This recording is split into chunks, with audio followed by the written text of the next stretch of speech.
Practice any art, music, singing, dancing, acting, drawing, painting, sculpture, poetry, fiction, essays, reportage.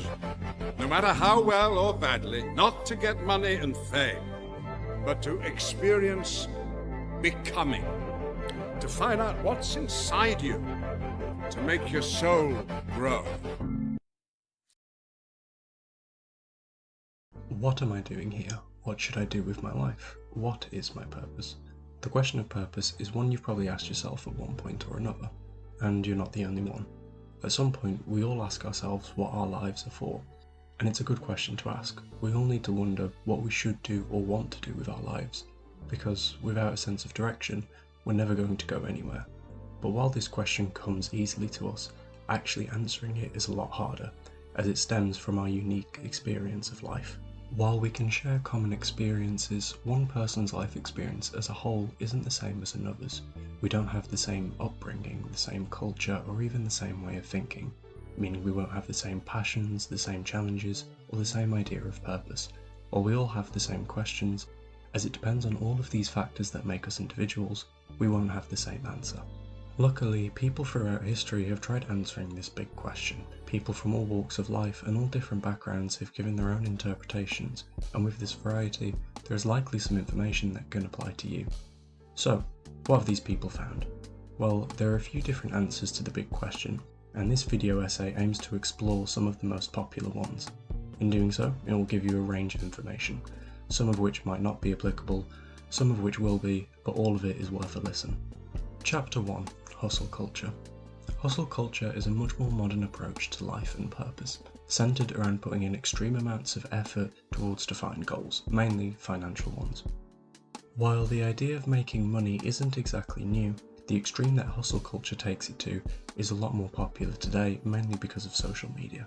It is extremely active, a do-or-die mindset for finding purpose through work. The purpose that is highlighted in hustle culture is mostly financial. It's very success-driven and revolves around attaining something important, something useful, something that can reliably put you above other people, and the thing that best fits all these categories is money. So it's what this mindset is centered around. It's common in athletes and entrepreneurs, people such as David Goggins. Goggins is a former Navy SEAL, motivational speaker and best-selling author who heavily advocates for this mindset. In his speeches, he talks about how he spends countless hours in the gym, completing ultramarathons and sharpening his discipline. He links his dedication to his athletic success, perseverance through injury, and overall character. It's popular for reasons. Hard work, discipline, and inner resilience are all factors that contribute to success. And with success and money can come a lot of freedom and happiness. However, it is important to note the downsides that come with this type of thinking. While it might contribute to success, it does definitely contribute to burnout. By spending all your time on one goal, no matter how important it is, you will eventually burn out. You're bound to have dips in energy, motivation, and passion, and the solution to that is rest. But resting is counter to hustle culture, so people often work themselves until they burn out and then carry on, which can have a lot of consequences for health, happiness, and everything in between. Hustle culture is an active and driven mindset. It's a lifestyle rather than a philosophy. It is an intense mentality that preaches having a financial goal and building something through blood, sweat, and tears, no matter the cost. While it is important to have some of these traits, remember, life isn't just work, and your mental health should always take priority. Chapter 2.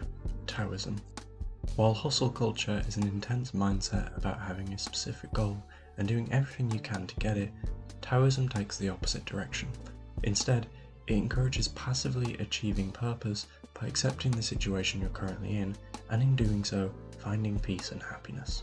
Taoism is a philosophy that stems from ancient China, made popular by Lao Tzu and his piece of writing called the Tao Te Ching. There is a lot of argument about what the Tao Te Ching is trying to say, but the general agreement is that Taoism promotes the idea that we need to go with the flow. It tells us to look at life like a river that we are travelling down. To push against the current is impossible. Instead, we have to accept and flow along with it. By doing so, we find strength, peace, and can strive to the point where action becomes effortless. In a world that is conflicting and makes us feel pressured into acting, Having a mindset that encourages acceptance and passivity can bring a lot of relief. However, it isn't for some people. The idea of believing in a higher power has much in line with religion, which, while peaceful for some, can frustrate others. Taoism is a philosophy of acceptance. By acting in accordance with the universe and being humble under its flow, we can find weightlessness, happiness, and purpose. Hustle culture and Taoism are both philosophies. They are schools of thought at opposite ends of a spectrum, creating a sort of yin and yang. But there might only be parts of these ideas that people agree with, rather than the whole concept, and that can make applying them difficult and confusing. So, these next two ideas take a person-centered approach. Instead of focusing on these large-level concepts, they suggest smaller, more actionable things. Chapter 3, Ikigai. Ikigai is comprised of two words, Iki meaning to live, and Gai meaning reason, roughly translating to reason for being. It is a Japanese concept with roots to cultural practices within the Okinawan Islands. It details 4 factors that someone should consider when choosing what to do with their life, and it encourages a balance of all 4 of these aspects to maximize quality of life. It is often shown as a Venn diagram like so. These 4 factors are what you love, so you can feel energy for your actions and a drive towards doing them. What you are good at, so you're able to shine in the role and feel confidence and mastery. What you can be paid for, so you are able to make your way in the world with freedom. And what the world needs, so you can live for something beyond yourself. These ideas all overlap with each other and detail different concepts like vocations or passions. But it is the overall harmonization between these 4 aspects that gives one's life ikigai and a sense of purpose. It is an individual-focused approach to answering the question of purpose. It is a philosophy like Taoism, but it breaks down the idea of purpose into 4 smaller questions that are much easier to answer. Chapter 4, Positive Psychology. Positive psychology is a scientific approach.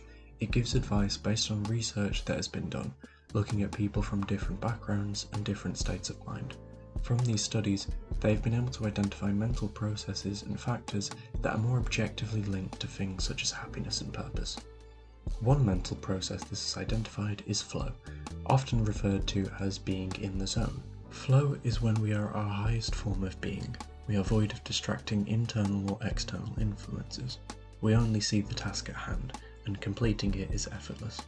Being in this state is associated with finding fulfillment in the moment, and not searching for purpose because you have found it presently. One factor positive psychology has identified is the idea of signature strengths. These are described as positive individual characteristics that, by cultivating, improve quality of life. They are traits that are core to you as a person and uplift you when used. They differ from person to person, but usually include traits such as compassion, grit, empathy, or forgiveness. By improving these, we can find self-mastery and confidence, which will help us in the direction of our lives. These ideas help contribute to an overarching principle known as the good life. The good life details how we experience 3 progressing states of life/being. First, there is the pleasant life, all about experiencing positive states such as joy. Second is the good life, which is achieved by cultivating our strengths. And finally, the meaningful life, where we live for a purpose beyond ourselves. With each stage comes a reported increase in fulfillment, feeling of purpose, and overall happiness with life. By improving positive psychology aspects like ability to flow and signature strengths, you can move through these stages and get a more positive life experience. Conclusion. Hustle culture and Taoism are macro-level concepts, detailing overarching schools of thought, while Ikigai and positive psychology are micro-level, breaking down the idea of purpose into smaller ideas that can be applied easier. There can't just be one answer. Not everyone is meant to be a movie star or an athlete or an entrepreneur. If everyone were one of these things, the world would screech to a halt. If every life were the same, then life would be dull. There is a place for everything, for everyone. But it is down to us to go out and find that place and discover how we fit into the grand scheme of things. All of the topics in this video are all different fields that point us in different directions in order to find purpose. But what is the answer? What is the direction? Well, maybe the answer is in the question. Maybe asking the question and trying to find the answer is how we reach that goal, by going out and exploring the world, putting energy into ourselves, working towards our goals and dreams, and overall just living, by doing all that, we find the answer to the question of purpose.